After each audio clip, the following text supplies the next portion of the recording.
Salut à vous, j'espère que vous allez bien. Je m'appelle Freddy et bienvenue à vous sur cette nouveau sur ma chaîne Freddy Électroprogrammeur.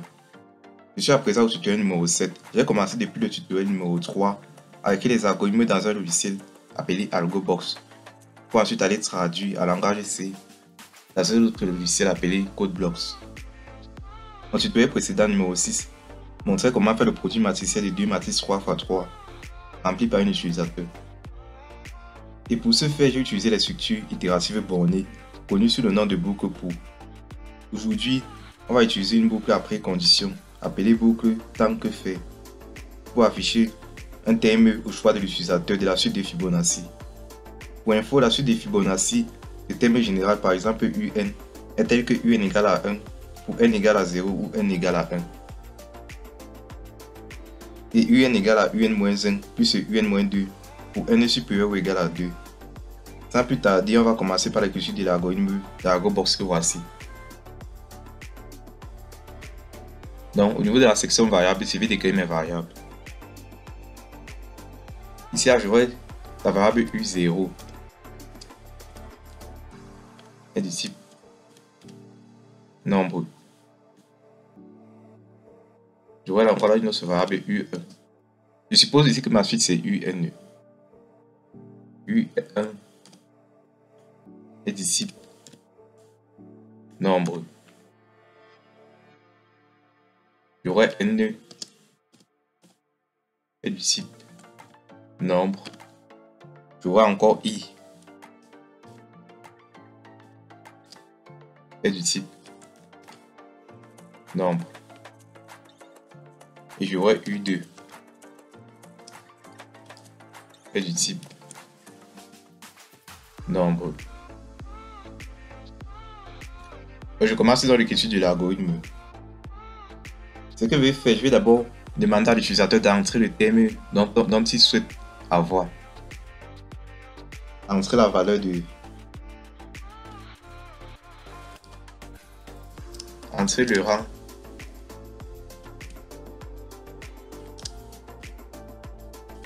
du terme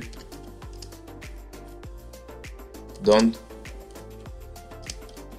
vous souhaitez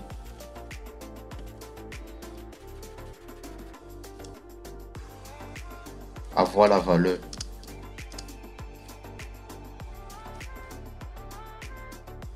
Voilà, j'écris ça. Je mets le caractère de retour à la ligne en /n. Je lis maintenant cette valeur là. Ma valeur là ici, ça serait n. Comme c'est UN, n ici, c'est le rang du terme. Si je veux par exemple U10, je vais entrer 10 ici, là, ça va m'afficher U10.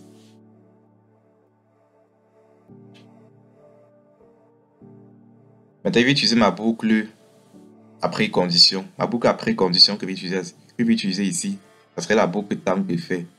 Je viens ici, c'est ajouter tant que. Je clique. Ici, là, tant que I. I ici, là, tant que I est inférieur à N. N ici, là, c'est le rang du terme dont je souhaite avoir la valeur.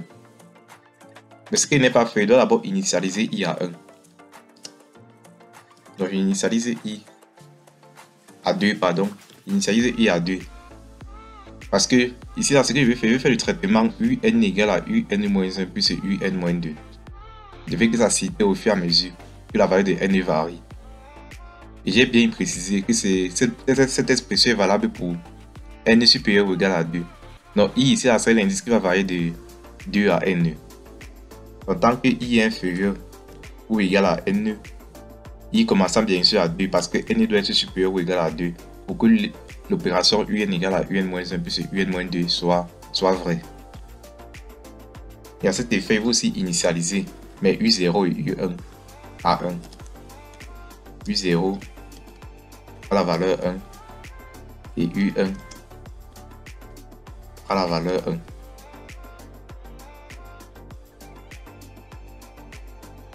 À l'intérieur d'ici là, U2 ici là serait pour moi un peu comme UN.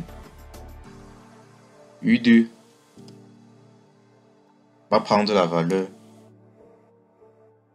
U0 plus U1. Et ensuite, je vais permuter. U0 va prendre la valeur U1 Et U1 va prendre la valeur U2. Et ensuite, je vais incrémenter mon indice ici, qui serait I. Donc, I ici serait un peu comme un compteur qui va varier de 2 à N.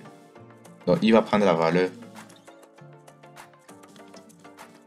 I prend la valeur I plus 1. Et je suis sûr qu'à la fin de cette boucle, là, le U2 que j'aurai, ça serait UN. Parce qu'au fur et à mesure, N va varier. N va varier, commencer à 2. Ça va varier jusqu'à N. N ici qui est le rang du terme que l'utilisateur a entré plus haut. Que voici.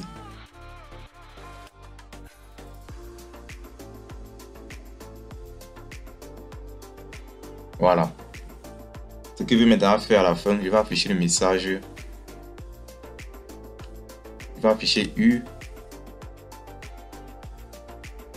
J'affiche la variable. Pour que ici, là, si l'utilisateur a entré 10, ça doit m'afficher U10 égale à tel. Je vais afficher la variable N. Je pars encore la ligne. Je vais afficher maintenant UN égale. A noter que ce qui est entre les côtes ici, là, ce qui est entre les côtes, c'est ce qui va s'afficher. Maintenant, ce qui n'est pas entre les côtes, ça va plutôt afficher la variable. Donc, si N égale à 10, ça va afficher U10 égale. Maintenant, il va afficher notre variable.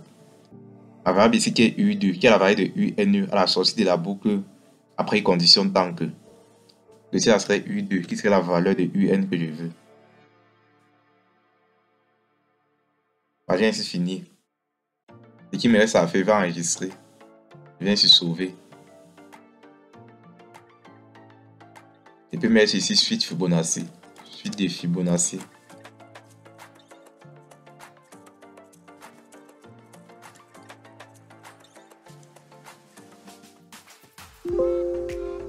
Bon, on me dit qu'il y a une erreur. Détecté à la ligne numéro 17.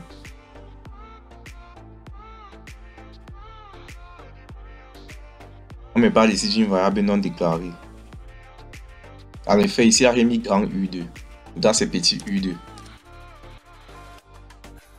Ce que je vais faire, je reteste.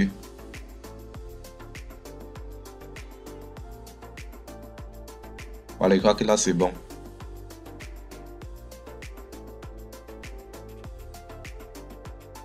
Tel que c'est, je sais que U2 va être égal à U0 plus U1. Qui serait égal à 2. Donc, j'entre 2. U2 égale à 2. Maintenant, U3 doit être égal à quoi? U3, comme 3 est supérieur ou égal à 2, U3 doit être égal à U2 plus U1. Or, U1 égale à U0 égale à 1 et U2 égale à 2.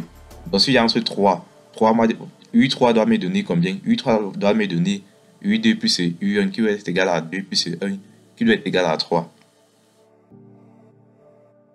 Donc, je relance mon algorithme, je tape plutôt 3.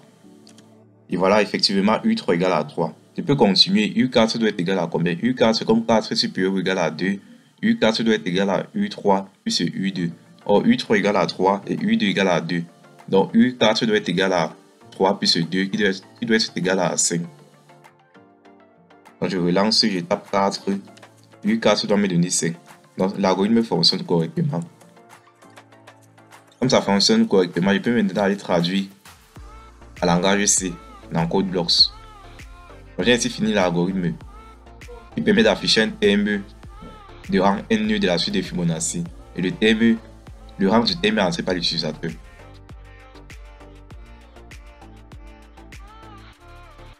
J'ouvre CodeBlocks.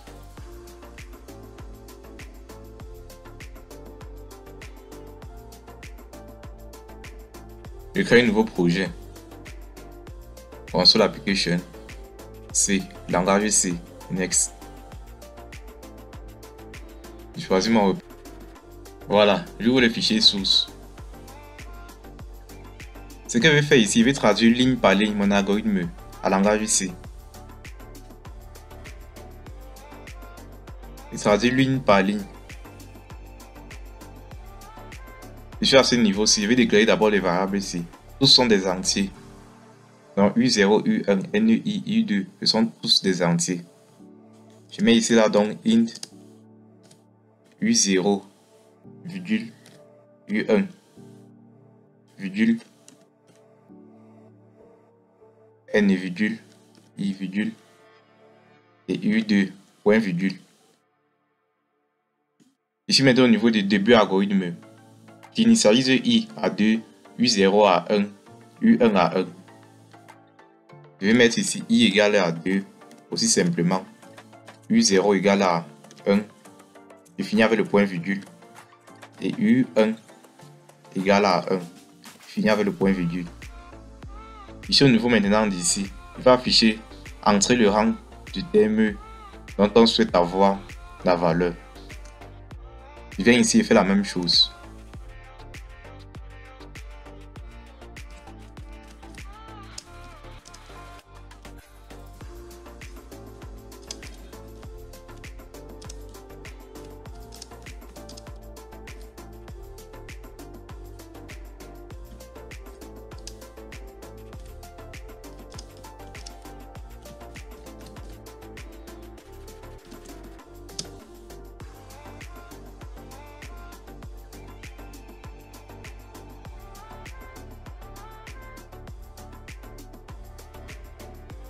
Ça finit bien sûr avec le point virgule.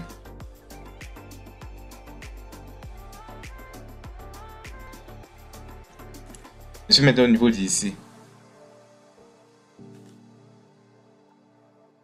Donc je vais lire N. Qu'est-ce que je fais? Je vais ici mettre scan F.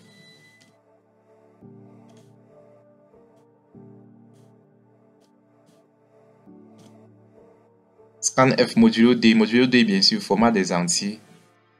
Je mets la virgule là. Je mets E. Et je mets N. Je finis avec le point virgule. Chaque instruction, que ce soit de lecture, d'affectation, d'écriture, ça finit avec le point virgule. Maintenant, je vais commencer dans ma boucle après condition, ma boucle tant que. En langage C, c'est while.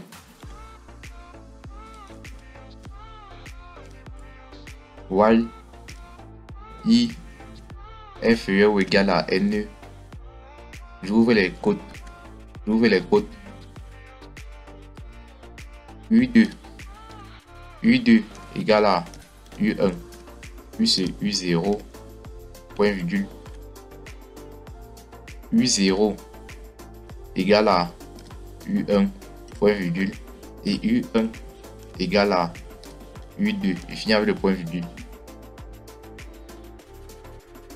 À la sortie, donc, il va afficher ça.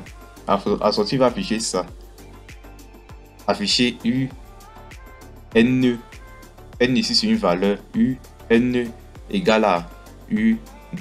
U2 ici, c'est la valeur que j'ai trouvée à la sortie de cette boucle. Ce que je vais faire, je vais tout écrire mon instruction d'écriture.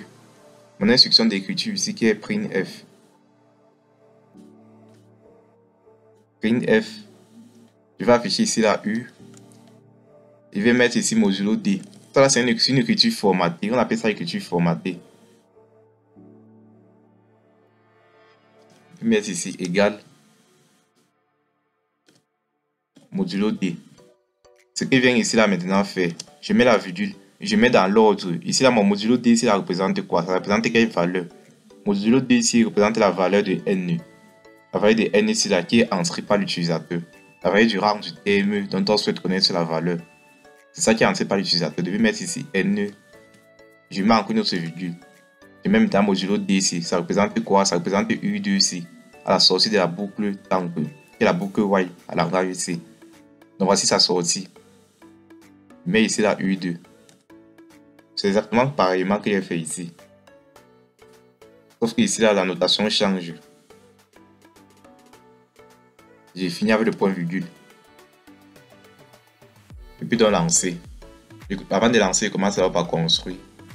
Je commence par exécuter mon programme pour voir s'il y a des erreurs ou pas.